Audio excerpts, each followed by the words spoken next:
E. Stanley Jones. One of America's most dynamic speakers and the most famous missionary of his generation. I have devoted 40 years of my life to missionary work in India. At first, I found it difficult to endure the terrible heat plus the nervous strain of the great task that stretched before me. At the end of 8 years, I was suffering so severely from brain fatigue and nervous exhaustion that I collapsed, not once but several times. I was ordered to take a year's furlough in America. On the boat returning to America, I collapsed again while speaking at a Sunday morning service on the ship, and the ship's doctor put me to bed for the remainder of the trip.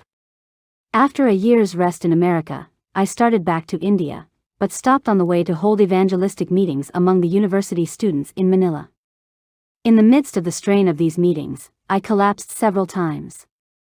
Physicians warned me that if I returned to India, I would die.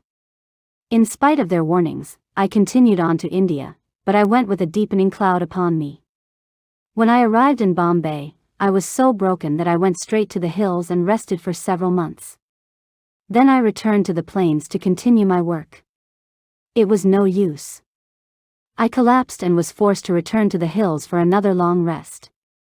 Again I descended to the plains, and again I was shocked and crushed to discover that I couldn't take it. I was exhausted mentally, nervously, and physically. I was completely at the end of my resources. I feared that I would be a physical wreck for the balance of my life. If I didn't get help from somewhere, I realized that I would have to give up my missionary career, go back to America, and work on a farm to try to regain my health. It was one of my darkest hours. At that time I was holding a series of meetings in Lucknow. While praying one night, an event happened that completely transformed my life.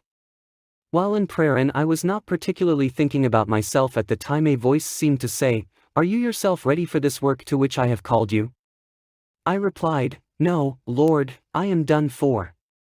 I have reached the end of my resources." The voice replied, "If you will turn that over to me and not worry about it, I will take care of it." I quickly answered, "Lord, I close the bargain right here." A great peace settled into my heart and pervaded my whole being. I knew it was done. Abundant life had taken possession of me. I was so lifted up that I scarcely touched the road as I quietly walked home that night. Every inch was holy ground. For days after that I hardly knew I had a body.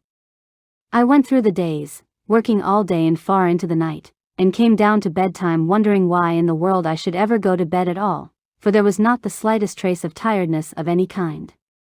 I seemed possessed by life and peace and rest by Christ Himself. The question came as to whether I should tell this. I shrank from it, but I felt I should and did. After that it was sink or swim before everybody. More than a score of the most strenuous years of my life have gone by since then, but the old trouble has never returned. I have never had such health.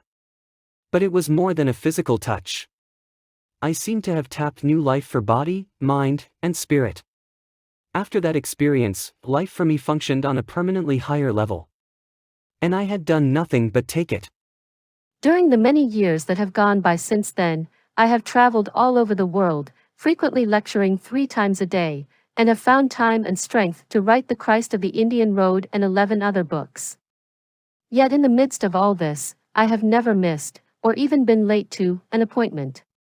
The worries that once beset me have long since vanished, and now, in my 63rd year, I am overflowing with abounding vitality and the joy of serving and living for others. I suppose that the physical and mental transformation that I have experienced could be picked to pieces psychologically and explained. It does not matter. Life is bigger than processes and overflows and dwarfs them. This one thing I know, my life was completely transformed and uplifted that night in Lucknow, 31 years ago, when at the depth of my weakness and depression, a voice said to me, "If you will turn that over to me and not worry about it, I will take care of it," and I replied, "Lord, I close the bargain right here." When the sheriff came in my front door by Homer Croy, novelist, 150 Pinehurst Avenue, New York, New York.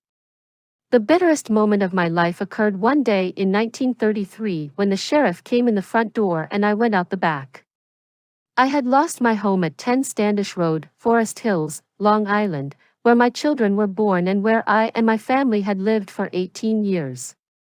I had never dreamed that this could happen to me. 12 years before, I thought I was sitting on top of the world. I had sold the motion picture rights to my novel West of the Water Tower for a top Hollywood price. I lived abroad with my family for 2 years. We summered in Switzerland and wintered on the French Riviera, just like the idle rich. I spent 6 months in Paris and wrote a novel entitled They Had to See Paris. Will Rogers appeared in the screen version. It was his first talking picture. I had tempting offers to remain in Hollywood and write several of Will Rogers' pictures. But I didn't. I returned to New York. And my troubles began. It slowly dawned on me that I had great dormant abilities that I had never developed. I began to fancy myself a shrewd businessman. Somebody told me that John Jacob Astor had made millions investing in vacant land in New York. Who was Astor? Just an immigrant peddler with an accent. If he could do it, why couldn't I? I was going to be rich. I began to read the yachting magazines. I had the courage of ignorance. I didn't know any more about buying and selling real estate than an Eskimo knows about oil furnaces. How was I to get the money to launch myself on my spectacular financial career? That was simple. I mortgaged my home, and bought some of the finest building lots in Forest Hills. I was going to hold this land until it reached a fabulous price, then sell it and live in luxury. I, who had never sold a piece of real estate as big as a doll's handkerchief. I pitied the plotters who slaved in offices for a mere salary. I told myself that God had not seen fit to touch every man with the divine fire of financial genius. Suddenly, the Great Depression swept down upon me like a Kansas cyclone and shook me as a tornado would shake a hen coop. I had to pour $220 a month into that monster-mouthed piece of good earth. Oh, how fast those months came! In addition, I had to keep up the payments on our now mortgaged house and find enough food. I was worried. I tried to write humor for the magazines. My attempts at humor sounded like the lamentations of Jeremiah. I was unable to sell anything. The novel I wrote failed. I ran out of money. I had nothing on which I could borrow money except my typewriter and the gold fillings in my teeth. The milk company stopped delivering milk. The gas company turned off the gas. We had to buy one of those little outdoor camp stoves you see advertised. It had a cylinder of gasoline, you pump it up by hand and it shoots out a flame with a hissing like an angry goose. We ran out of coal, the company sued us. Our only heat was the fireplace. I would go out at night and pick up boards and leftovers from the new homes that the rich people were building, I who had started out to be one of these rich people. I was so worried I couldn't sleep. I often got up in the middle of the night and walked for hours to exhaust myself so I could fall asleep. I lost not only the vacant land I had bought, but all my heart's blood that I had poured into it. The bank closed the mortgage on my home and put me and my family out on the street. In some way, we managed to get hold of a few dollars and rent a small apartment. We moved in the last day of 1933. I sat down on a packing case and looked around. An old saying of my mother's came back, "Don't cry over spilt milk." But this wasn't milk. This was my heart's blood. After I had sat there a while, I said to myself, well, I've hit bottom and I've stood it. There's no place to go now but up. I began to think of the fine things that the mortgage had not taken from me. I still had my health and my friends. I would start again. I would not grieve about the past. I would repeat to myself every day the words I had often heard my mother say about spilt milk. I put into my work the energy that I had been putting into worrying. Little by little, my situation began to improve.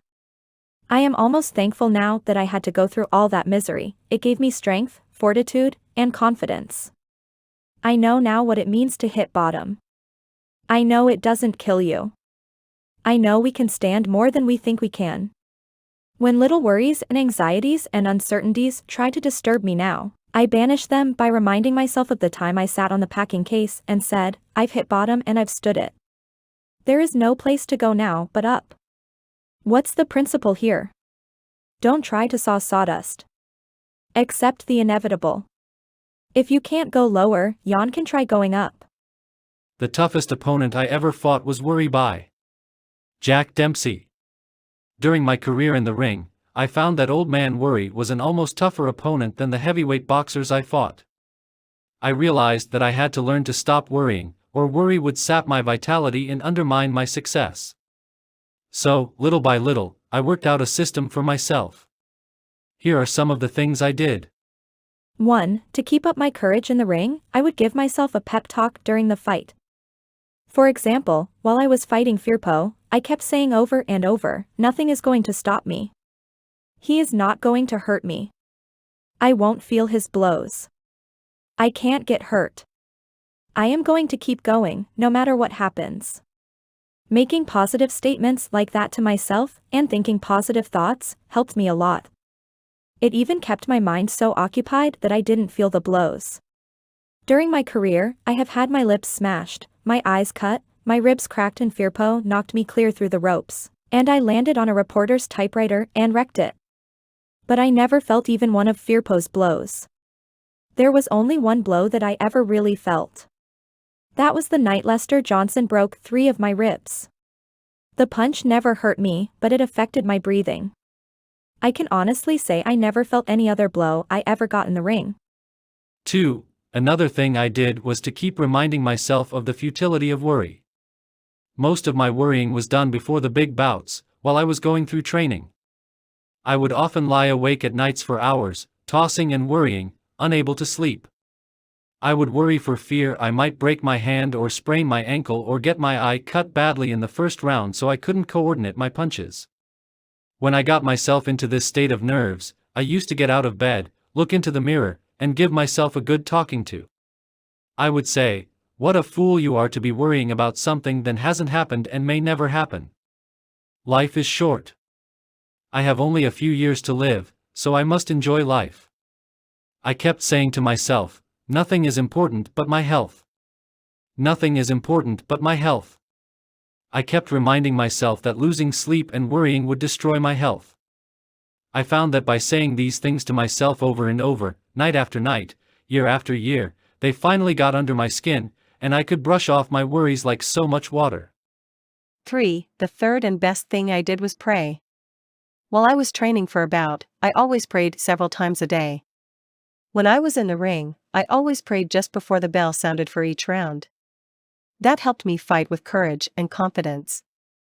I have never gone to bed in my life without saying a prayer, and I have never eaten a meal in my life without first thanking God for it. Have my prayers been answered? Thousands of times. I prayed to God to keep me out of an orphan's home by Kathleen Halter.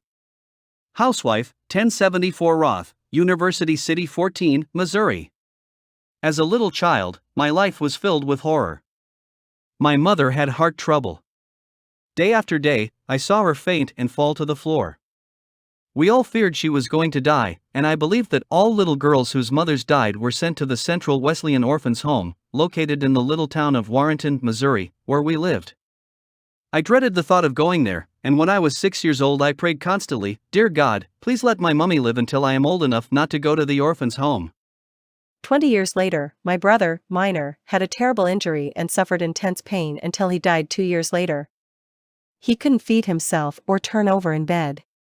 To deaden his pain, I had to give him morphine hypodermics every 3 hours, day and night. I did this for 2 years. I was teaching music at the time at the Central Wesleyan College in Warrenton, Missouri. When the neighbors heard my brother screaming with pain, they would telephone me at college, and I would leave my music class and rush home to give my brother another injection of morphine. Every night when I went to bed, I would set the alarm clock to go off 3 hours later so I would be sure to get up to attend to my brother. I remember that on winter nights I would keep a bottle of milk outside the window, where it would freeze and turn into a kind of ice cream that I loved to eat. When the alarm went off, this ice cream outside the window gave me an additional incentive to get up. In the midst of all these troubles, I did 2 things that kept me from indulging in self-pity and worrying and embittering my life with resentment. First, I kept myself busy teaching music from 12 to 14 hours a day, so I had little time to think of my troubles. And when I was tempted to feel sorry for myself, I kept saying to myself over and over, "Now, listen, as long as you can walk and feed yourself and are free from intense pain, you ought to be the happiest person in the world. No matter what happens, never forget that as long as you live. Never. Never." I was determined to do everything in my power to cultivate an unconscious and continuous attitude of gratefulness for my many blessings. Every morning when I awoke, I would thank God that conditions were no worse than they were, and I resolved that in spite of my troubles I would be the happiest person in Warrenton, Missouri. Maybe I didn't succeed in achieving that goal, but I did succeed in making myself the most grateful young woman in my town, and probably few of my associates worried less than I did. This Missouri music teacher applied 2 principles described in this book: she kept too busy to worry, and she counted her blessings. The same technique may be helpful to you.